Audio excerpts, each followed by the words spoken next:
कर सकते हैं। ये जवानी बड़ी कीमती चीज है मेरे भाई, और आपको मालूम है ये जवानी का दौर।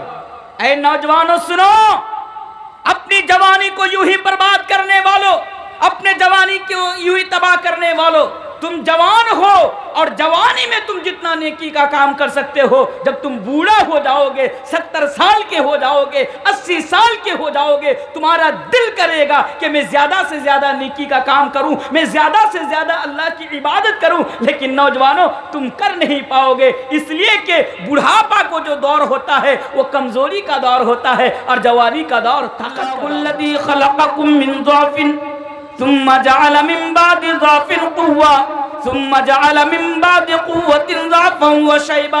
यानी अल्लाह तबारक व तआला जब लोगों को पैदा करता है तो कमज़ोर बनाकर पैदा करता है, फिर जब यही इंसान जवान हो जाता है तो ताकतवर हो जाता है, फिर यही इंसान जब बूढ़ा हो जाता है तो फिर से कमज़ोर हो जाता है। तो ये जो दौर है ना जवानी का दौर, ये आपसे भी 5 सवाल, मुझसे भी 5 सवाल, इस चीज के ऊपर जो उलमा बैठे इनसे भी 5 सवाल किया जाएगा। यानी नबी बयान फरमाते हैं कि हर इंसान से कल कयामत के रोज 5 सवाल पूछा जाएगा। और हालात क्या होगी, हाल क्या होगा, जब तक इंसान उन 5 सवाल का जवाब अल्लाह तबारक व तआला की अदालत में खड़ा होकर ना देगा, तब तक हिलना तो बड़ी, यानी एक जगह से दूसरी जगह जाना तो बड़ी दूर की बात है, एक जगह से दूसरी जगह हरकत करना तो बड़ी दूर की बात है, वो इंसान हिल भी नहीं पाएगा। यानी अल्लाह तबारक व तआला की तरफ से आपको आपकी पूरी उम्र के बारे में सवाल किया जाएगा। अल्लाह तबारक व तआला की तरफ से पूछा जाएगा, बताओ मैंने तुम्हें 70 साल 80 साल 90 साल जिंदगी देकर मैंने तुम्हें दुनिया के अंदर भेजा था, बताओ कि तुमने अपनी पूरी जिंदगी को कहां पे सर्व किया, तुमने अपनी पूरी जिंदगी को कहां पे गुजारा। ओ लोगों जरा इस हदीस को भी जरा सुनो और अपने तरफ जरा झांक कर देखो। आज आप चाय की दुकानों पे बैठकर दिन खत्म कर देते हैं, पूरी की पूरी रात गुजार देते हैं, यहाँ बैठकर वहां बैठकर अड्डा देकर आप दिन भी गुजार देते हैं, रात भी गुजार देते हैं, लेकिन दुनिया के अंदर अगर 5 घंटा भी आप बेफालतू चाय की दुकानों पर बैठे रहेंगे, कोई काम नहीं, चाय की दुकानों में जाकर अड्डा दे रहे हैं, शाम हो गई, सुबह आए शाम हो गई, लेकिन आपको कोई पूछने वाला नहीं, लेकिन आपको कोई सवाल करने वाला नहीं। लेकिन कल कयामत के दिन अल्लाह की तरफ से आपको जो पहला सवाल किया जाएगा वो आपको आपकी पूरी जिंदगी के बारे में किया जाएगा। एक एक मिनट का, एक एक सेकंड का हिसाब कल कयामत के दिन अल्लाह तबारक व तआला के सामने आपको रखना है, एक एक मिनट का। आज मोबाइल में हाथ है, हाथ में मोबाइल है, रात में पूरी रात आप वीडियोस देखकर गुजार देते हैं, पूरी रात फिल्में देखकर गुजार देते हैं, लेकिन याद रखो एक दिन है क़यामत के दिन कि आपको एक एक मिनट तो दूर की बात है, एक एक पल का और एक एक सेकंड का जवाब अल्लाह तबारक व तआला की अदालत में आपको रखना है। अच्छा, पहला सवाल हो गया। हदीस मैंने आपके सामने क्यों पढ़ी, हालांकि मेरा मौजू तो जवानों के ताल्लुक से, नौजवानों के ताल्लुक से, इसलिए कि जो दूसरा सवाल पूछा जाएगा वो मेरा मौजू से रिलेटेड है। दूसरा सवाल क्या पूछा जाएगा? अच्छा अच्छा अच्छा अच्छा, ठीक।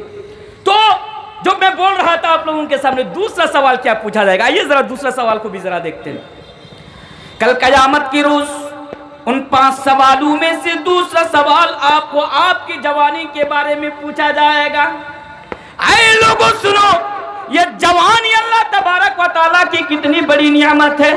और नौजवानों जरा इस हदीस पर गौर तो करो कि तुम्हारी जवानी की क्या अहमियत है, तुम्हारी जवानी की क्या वैल्यू है, कि एक तो पूरी जिंदगी के बारे में सवाल हो रहा है, यहाँ पर जवानी भी आ रही है, यहाँ पर बचपना भी आ रहा है, यहाँ पर बुढ़ापा भी आ रहा है, लेकिन फिर अलग से स्पेशल तरीके से जवानी के बारे में आपसे सवाल किया जाएगा।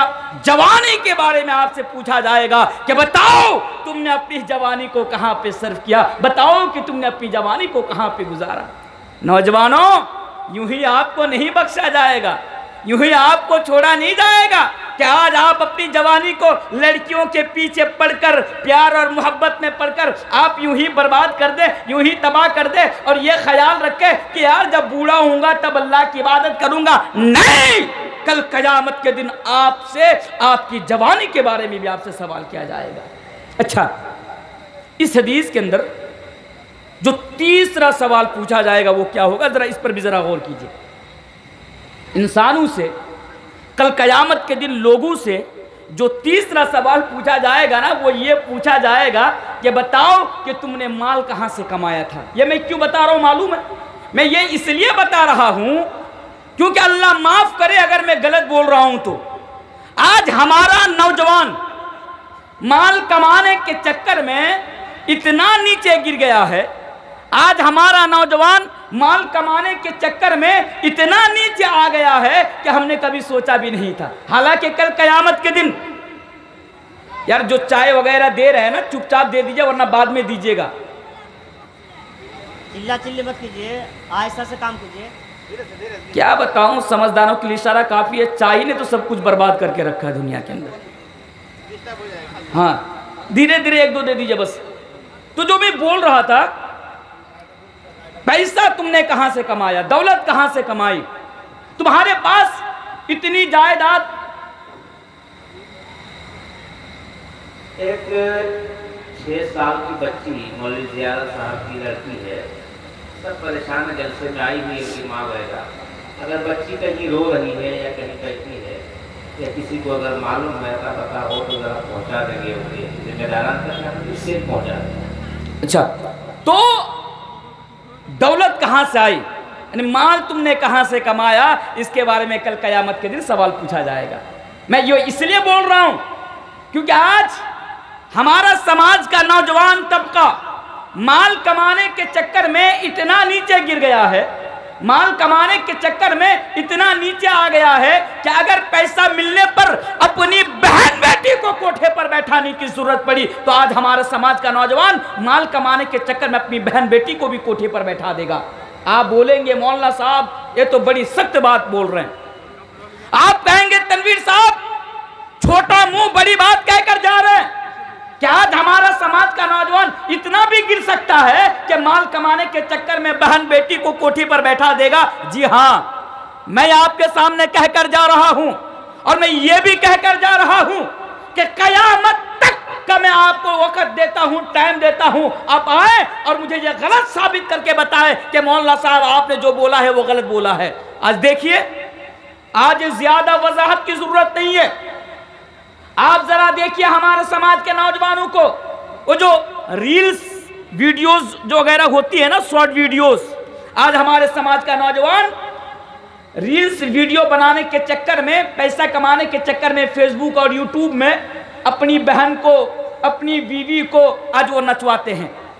आज ताकि ज्यादा व्यूज आए, मेरी वीडियोस को लोग ज्यादा से ज्यादा देखे, इसलिए आज हमारे समाज का नौजवान अपनी बहन बेटी को आज बरहाना करके अपनी बहन बेटी को लोगों के सामने लाते हैं, नचवाते हैं, वीडियो शूट करते हैं, फिर फेसबुक और व्हाट्सएप के अंदर, यूट्यूब के अंदर उसको अपलोड करते हैं। क्यों? मेरे भाई पैसा कमाने के चक्कर में। ऐ नौजवानों याद रखो, ऐ नौजवानों याद रखो, कल कयामत के दिन तुमसे पूछा जाएगा कि तुमने हलाल तरीके से पैसा कमाया था या तुमने हराम तरीके से पैसा कमाया था। आपको छोड़ा नहीं जाएगा, एक एक चवन्नी का हिसाब कल कयामत के दिन आपको देना पड़ेगा। यहां पर और एक चीज का ऐड कर देता हूं, अभी आईपीएल चल रहा है, गौर कीजिए, अभी आईपीएल चल रहा है यार ना, मुझे वो फील नहीं हो रहा, वो माहौल नहीं मिल रहा है बोलने के लिए।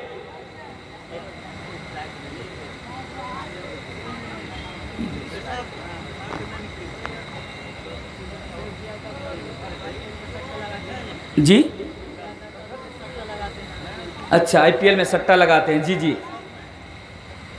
जो बोल रहा था आप लोग, जल्दी जल्दी चाय पिलवाइए यार, छोड़ दीजिए फिर बाद में पी लेंगे जिनको जरूरत पड़ेगी। चाय एक ही जगह सब कोई कह रहते हैं, अलग अलग ग्रुप में रहिए तो आदमी भीड़ का कम रहेगा। हाँ, सामने में अगर इस तरह करेंगे, मुकर्रिर को जरा माहौल चाहिए, किस तरह से दिमाग गुलबला जाता है, इधर की बात उधर हो जाती है। इसलिए इस प्रोग्राम को खत्म कीजिए या फिर धीरे धीरे आगे हल्ला गुल्ला मत कीजिए इत्मीनान के साथ। जो बच्ची माँ से दूर हो गई है उसका नाम है नुजहत। नुजहत सर अगर किसी को कहीं मिल रही है तो जरा नाम उसको पूछ के स्टेज तक उनको पहुँचा दीजिए। शुक्रिया जी। तो जो मैं बोल रहा था, अभी आईपीएल चल रहा है, आईपीएल का दौर है अभी। अब देखिए आपके बगल में जो नौजवान बैठे हैं, मेरे सामने में अच्छी खासी तादाद में आज नौजवान बैठे हैं, इनका मोबाइल चेक कीजिए तो इनके मोबाइल में आपको ड्रीम 11 मिल जाएगा, मैं 11 सर्किल आपको मिल जाएगा, हाउजिट मिल जाएगा। मुझे 3 ही का पता है, ड्रीम 11 आपका मैं 11 सर्किल हाउजिट, पता नहीं कितने ऐप्स होंगे। तो आज हमारा नौजवान क्या करते हैं, ड्रीम 11 में मैच लगाते हैं, हर दिन 400-500 रुपया का मैच लगाते हैं इस उम्मीद में कि बेगैरत एक दिन करोड़पति बनेगा। आज कितना नौजवान है कि ड्रीम 11 के चक्कर में, करोड़पति बनने के चक्कर में आज भिखारी बन के घूम रहा है आपके समाज में, भिखारी है।